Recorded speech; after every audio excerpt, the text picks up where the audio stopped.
Hey, my name is Kyle Elliot. I'm here at the edge of Hudson Bay with the support of the Garfield Weston Foundation, studying northern field research here at Coates Island. See behind me, this is Hudson Bay, Evans Strait, and we know more about the dark side of the moon, or about many of the ecosystems of small lakes in Ontario than we know about the marine ecosystem of Hudson Bay. And a lot of what I'm trying to do here is to study bits and pieces of this puzzle. My master's research focused on the entire ecosystem, from the level of seaweed all the way up to the level of whales, and to put pieces together using stable isotopes, and also to focus on a species of seabird known as akpa locally, or thick-billed murre to scientists, and to use this part of the ecosystem to learn more about the ecosystem as a whole. Most Canadians can't even name this bird here, the thick-billed murre, or akpa, yet it's one of the most numerous birds in Canada. Darwin claimed it was the most numerous bird on the planet.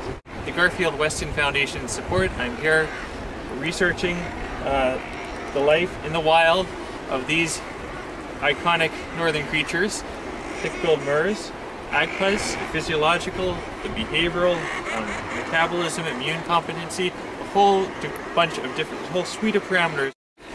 I'm here at Coates Island studying for my PhD dissertation, aging among these animals, akpas, long-lived seabirds.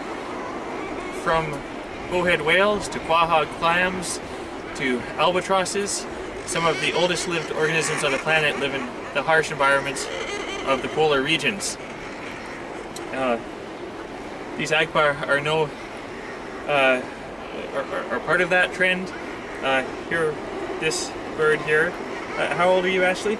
I'm 22. 22. And so what year were you born?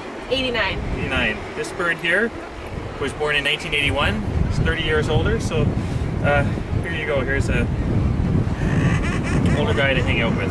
And we've studied this individual.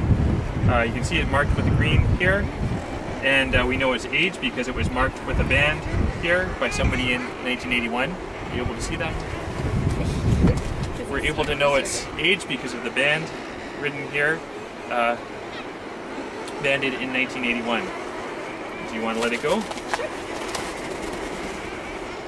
So these birds keep coming back year after year.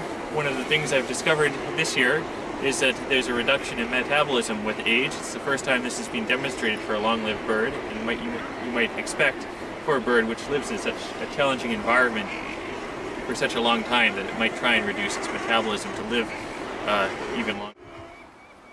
This year, however, has been a particularly challenging year, and that emphasizes the difficulties associated with northern field research, and why the support of generous foundations such as the Garfield Weston Foundation are so important.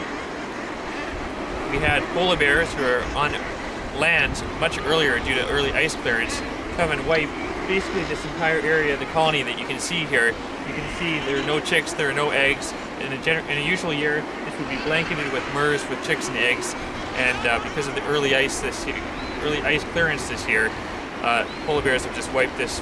A polar bear has just wiped out this entire section of the cliffs, making my research much more difficult. So here now, in the rain, the wind, we have to go down on ropes to even further distant portions of the colony in order to complete the research that I've come here to do. So although this is very important for Canadians, very important for Canada to understand what is the largest inland sea and completely within Canadian jurisdiction, it's very difficult sometimes to actually realize this goal.